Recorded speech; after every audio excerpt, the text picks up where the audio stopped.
Hello and welcome back. My name is Sean and today we are getting back into the beginning after the end with Book 9, Reckoning. This was a fun read. It was cool getting back into the series. I liked what the last book did very much, and I thought that a lot of what I had criticisms for this series in the last couple books, they very much had been addressed. We've been on a pretty steady rise up towards the top. Since we're at Book 9, I am just going to speak about spoilers, talk about what I think about this book, some general thoughts, some things that I thought were done very well, some things not so much. And then because we're on the book 9 out of 10 of the series, what are the plans for the series, and just kind of closing this out. But getting into my general thoughts for this book. Pretty good. I enjoyed it. I thought it was a very enjoyable return to the beginning after the end. I think this will be something that I talk about my series wrap-up video I'll eventually do, or sort of taking the series as a whole. I think it's more of an isekai than a epic fantasy, in that I think it relates more towards that manga anime style of writing, and some of that storytelling things doesn't necessarily work in a epic fantasy sense.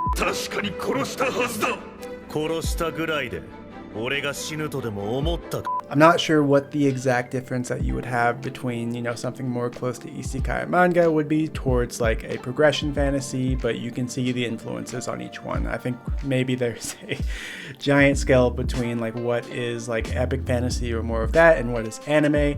And while they do have a lot of overlap in certain things, I do think that this is skewed more towards the isekai style of things, and that does have some problems with it, at least for when you're trying to dip your toes into more of the epic fantasy side of the house. But that being said, I will say that I am on the Regis train. I think he may have become my favorite character in the entire series. Forget Arthur, forget Tessia, forget even Sylvie, it's Regis. Something about having just an assholery character that can actually keep up with Arthur, not to mention being a literal flaming smoke darkness wolf. Pretty cool concept. And after just books upon books of Arthur just running in, smashing everything, and not really having anyone that can really hang out with him or just hold to his standard in power, having the loose cannon that is Regis that's able to talk shit and could potentially Hulk out at any moment where you're not quite sure if Arthur's going to quite be able to control him. It's a pretty cool concept. On all levels except physical, I am a wolf. And I think especially having this happen a lot in Arthur's head and going into some of his monologues, because he's a pretty stoic character, having Regis butt in and cut out some of the pretension and just being a fun back and forth. All about it. Secondly, now that we are more further into the ether system of Arthur, I have a hard time trying to figure out if I really like the ether system more than I did the original mana system. I think how the first half of the series was written, mana was very limiting, and when you got to around books 6 or 7, before he starts to face off against some of these retainers, and he's already basically a white core mage, it's you're trying to find these incremental 1% power-ups, and after a certain point, you get 6 books into a series, it's hard to figure out how do you continue to grow the character. I call it Dragon Ball Z syndrome, where it's you can have arbitrary numbers attached to your power level, but at a certain point it becomes meaningless. And when you power up and the entire earth starts quaking in fear of your power, it's I think you lose a lot of credibility with trying to suspend the disbelief of the reader. At a certain point, it's oh, cool, I guess that's another power up, cool, level up, I'm level 998. Jesus, what? So when we were still on the mana system, I feel like there was going to be a dead end with that, with how they were going to progress it forward.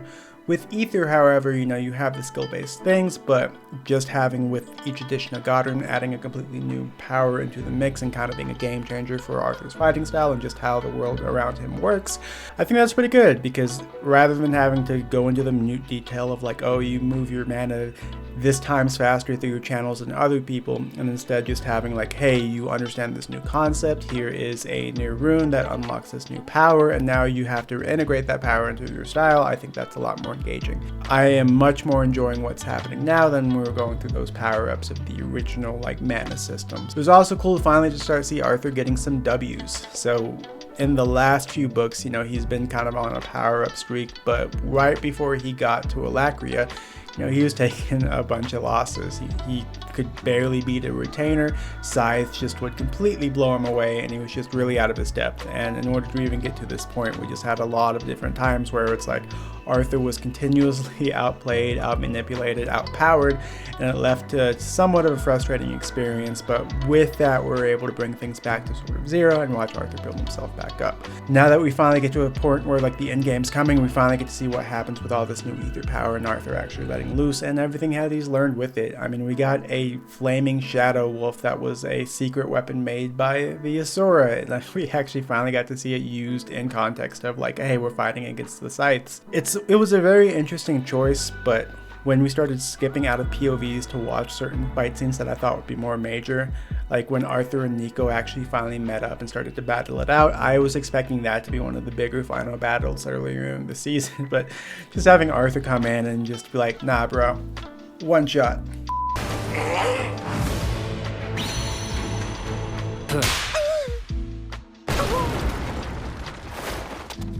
できた。 It kind of took me by surprise. It was very epic and awesome, but when you had that back-to-back with Cadell, then I was like, okay, we didn't want to get a little overindulgent with this.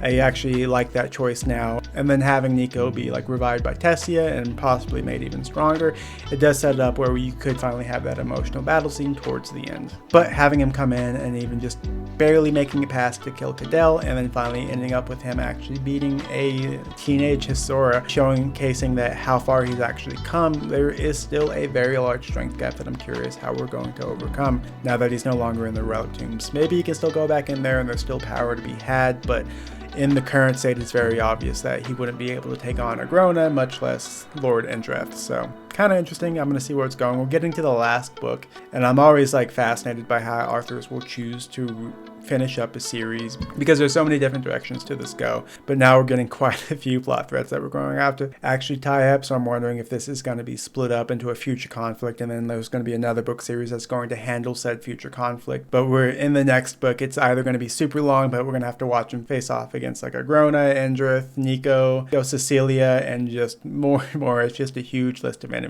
Maybe like the first part of the book will be him getting the power we need and the rest of it's payoff. I don't know. But getting into the things that I thought were specifically done very well. I really like that we finally closed the loop and now we're back into Dicathin. It felt like a bit disjointed, and something that I'm going to touch on a bit more with the bad portion of this video, but with Arthur actually away from Dicathin, even though we were still doing Dicathin POVs, it's like when you have such a cool character, it's hard to really care a lot more what's happening over there when you know most of the coolness and action and the stuff that's going to happen with this isekai style book will be following around Arthur. So now that we finally have him back onto the continent, it just feels like me as a reader can actually care more about what's happening, and just I'm excited to see what's going to happen with the war, and that's like the perfect place to be going into book 10. Part of this, I think that Turtle Me like really figured out like what makes the beginning after the end works. Like towards the end of it, the last few books I've really enjoyed, and I think that's him more leaning back into the isekai style genre.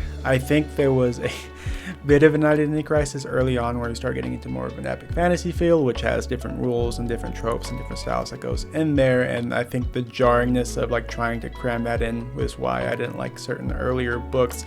But with what I originally enjoyed about the beginning after the end in books like 1 and 2, and that hooked me into the series, I think that he's finally figured that out, honed it in, and then just like really put a lot of heart into actually writing like more of that, but at a much higher level. The progression of the power, watching Arthur come in and just sort of like wipe the floor with certain enemies, getting invested with the next level up and what next powers are going to be, and more of that progressive style of just like him gaining powers, sort of figuring out stuff, growing as a character. There was a lot of it in this book, and it's one of the reasons why I really enjoyed this. While this is a bit of a double edge that I will talk about soon, the side characters or the POVs, while I do think that having Arthur as the main character sort of detracts from whatever arc they can have in this book, the side characters were the best ones yet. Getting into Kara's headset, getting to some of his students, the enemies, everything. A lot of times in the earlier books you would have it where it just seemed like a little too self-indulgent, while you would have a side character,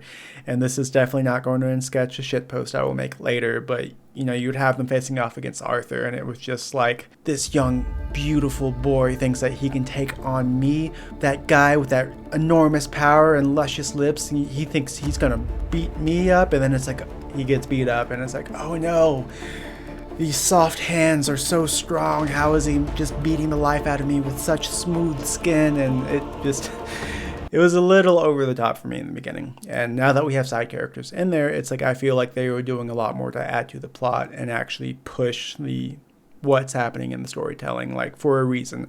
Before, I feel like a lot of it was one-dimensional. Let's just show off how cool the character is, and now we're actually using this to world build, see like what's happening with the other side, watch some of the mindsets, and really just makes it for a much more immersive experience. And this book had it done the best by far. Overall, I thought this was very enjoyable. Any critiques I really have about this book, other than a little bit of over self-indulgence, I think just have to do with my critiques of like the isekai genre and trying to apply an epic fantasy filter on top of it. For an isekai, it is a very good one, and I think even for progression fantasy, it is great. Okay, so the bad. I mentioned that I think that really leaning into the isekai genre can be a bit of a weakness for this series, and it's an interesting thing. Just to give you a weird sort of metaphor or analogy, I used to be actually really big into homebrewing, where I got like really big into like making my own beer.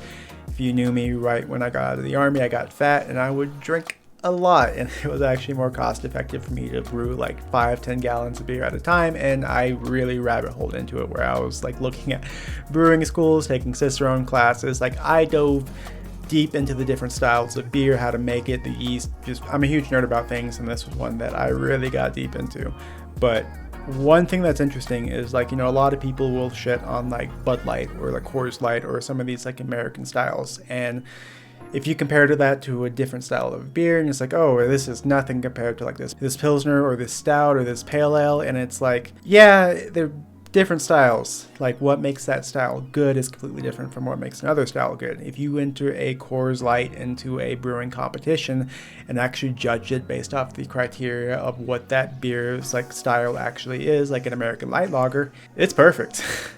So if I were to try to critique Coors Light on just like how it would make beer and stuff, it's like, I'm not really criticizing the beer itself, I'm criticizing the style of beer. And that's a convoluted way to say that what I've realized is most of the things that I found negative about the beginning after the end in these like later books more have to do with the style of isekai versus like the style of epic fantasy. It's like they can be similar, like a Pilsner to a light lager, but they're still different styles and have different sort of points that you would judge them on there. Now, I'm not going to go into a giant isekai tangent. You can expect that in my future hour-long the beginning after the end wrap-up video. But I do think that there are some limitations with this, and because it was so heavily influenced by like Jobless, Reincarnation, and Solo Leveling, that it was kind of pigeonholed into that genre, and some of the limitations of that genre I think kind of hamstrung it and made it awkward to transition into where it is now. Now, getting into where we're at this part in the story, I think for the isekai, it is excellent. It's very fun. I can see why now people say like it's their favorite series or favorite piece of media. It has a lot of heart in the series. Like, it's a fun thing to get through. And at the end of the day, like, I'm not really that pretentious about like this book needs to be like life-changing or needs to be whatever. It's like, if a piece of media you find enjoyable, then it's an enjoyable piece of media. And like, there is value in that. Not everything has to be like this next level epic fantasy Sandilange type thing. But I think that this plays in heavily with my main two criticisms of this book. One, it can be a bit self-indulgent. So one of the scenes that I think like really showcased this, Arthur is in like the courthouse and like they're doing all the stuff to purposely get you riled up, and like you're like, ooh, just wait till this guy breaks through his chains. I can't wait. He's gonna show all them. And like they have, of course, the unbreakable chains that no one would ever think that they wouldn't work on him. And like he keeps getting mad during the court case and he keeps leaking out intent, and everyone's like, check his mana, this is not right, but okay, don't worry, we have the unbreakable chains on him. And of course, you know, after everything, they have just a satisfactory, like, you know, someone comes in, swoops in, he doesn't just like kill everybody, and then it's like, oh, you don't have to unchain me, flex, and they just break through. But he wasn't prepared. The second coach saw this, however, and it was a completely different story. And that by itself was a very satisfactory scene that I think leans heavily into like the isekai, like, oh man, just wait for this like cool, awesome thing to happen. Like you don't even know who you're dealing with. But then almost the very next scene, he's like trying to escape and he immediately gets ambushed by like enemy troops who have another sort of restraining device that's supposed to be impossible to get out of. Like you just left the unbreakable chains like literally a chapter ago, you flex out of them and then you get to this new one and it's like no one can get out of this.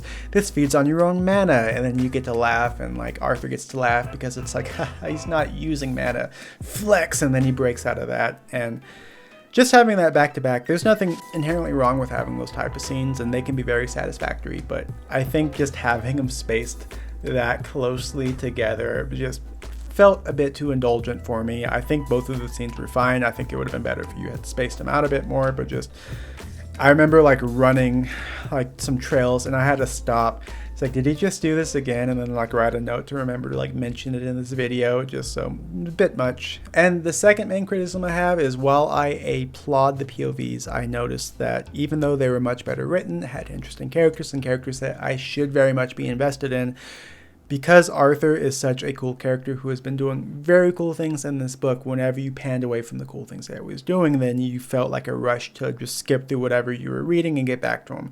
Now, a couple times you had a couple side characters that were done very well where I didn't feel this. Like whenever you were in Ceres's head or like Kyra's, I felt like it wasn't the bad, but like I noticed whenever we like flip back to that Catherine, or even in the scene where like Arthur just, you know, stomps Cadell, disappears, and you're waiting for him to show up, and you know he's going to show up. I kept getting distracted, even though they're trying to set up just how bad Decathlon is and just how in dearly need of rescue they are, that he's going to come in and stomp in and just like make a grand entrance, that I really couldn't focus in on what was happening because I was just waiting and waiting and waiting for that grand entrance. Now, I don't know how you solve that in the isekai genre, because you are always going to have a very strong main character who's going to be more interesting than everybody around him. That's like part of the appeal, is like you get that wish fulfillment, and just having something that cool just winds up being distracting. But when that takes away from like just the other POVs and stuff, it's like, you know, if you stayed in his POV the whole time, then I feel like you get bored or it'd be too much, and like splitting it out's a good idea. But then like when I don't care when we split it out, I feel like that's an issue. I don't know how you would solve it, but it was hard for this book for me to care about the other POVs that weren't in direct like relation to like Arthur's plot. I've had this with non-isekai genres too. Like Jim Butcher wrote the Codex Alera series, which I did a shitty like dance video about on my shorts, but it was basically like if Gladiator meets Pokemon, and the main character I thought was the most interesting, or like the main like POV that was the progression going through everything, where I just straight up skipped like every other character and I just like focused in on like his scenes, and whenever the other scenes would directly interact with him, like I straight up only read like half of that book series because I would skip everyone else's POV because I found them annoying. So I don't know how to solve it, but these I think are just more problems with the isekai genre than the actual book itself. I thought the book, for what it was amazing. But overall, I really enjoyed this. It's been a really interesting ride getting to this point, and just watching indie authors like grow and get better and better and better, I think is really fun. So moving forward, of course, I'm going to review book 10. And one thing that I'm going to do, and I'm not sure the timing of this, but I do want to actually get into the manhwa style of this. I've heard this was actually a thing. I can't remember which like anime YouTuber that I was watching, but they were talking about like jobless reincarnation. Basically, the light novel was like, it was good, had some potential, but like it went into way too many detail about certain things and could get boring and drag on and just kind of got weird in certain parts. And when they converted that into the actual comic, then the comic would gloss over things and it lost a lot of the heart that was in the first book, but it tried to deal with other issues. And it wasn't until they actually made the anime itself that it became like a pretty good anime. I mean, it has its own issues. I'm not an anime channel. I'm not going to do a 30-minute critique on why I think jobless reincarnation is good or bad, but watching that transition and having this be a similar thing, I think would be cool to go into there. And I think this series actually has a lot of potential to be converted into animation, and having read like 1 or 2 chapters of the manhwa before and seeing what the art style is, I think that'd actually be a lot of fun to watch. But I'm going to do a series wrap up of the light novels. I'm going to dive into the manhwa, maybe a full-on like comparison of that. I don't know if I'm going to do like chapter by chapter or whatever, and then maybe do a giant video that's like what I feel about this series overall, including all forms of the media. So those will be in the future. I don't know what the timeline's going to be on them, but one thing for all books on this channel or all media that I'm going to do is whenever I finish the series, I want to do a big, highly edited video that's probably going to be 30 minutes to an hour long, just kind of diving into whether or not you should read it and just giving my full thoughts just in their entirety. I think that I was a little unfair on some of the earlier books in this series, and that being my kind of entry into like YouTubing. I think I've grown a lot as a YouTuber. I'm coming on like 66 videos, and that was like my 5th or 6th video. So there's been a lot of time in between of just trying to learn how to better talk about books and just not be kind of unfair in certain criticisms. But you guys can expect that at some point. Anyway, I appreciate you guys stopping by. Sorry for having this take so long to get out. And as always, take it easy.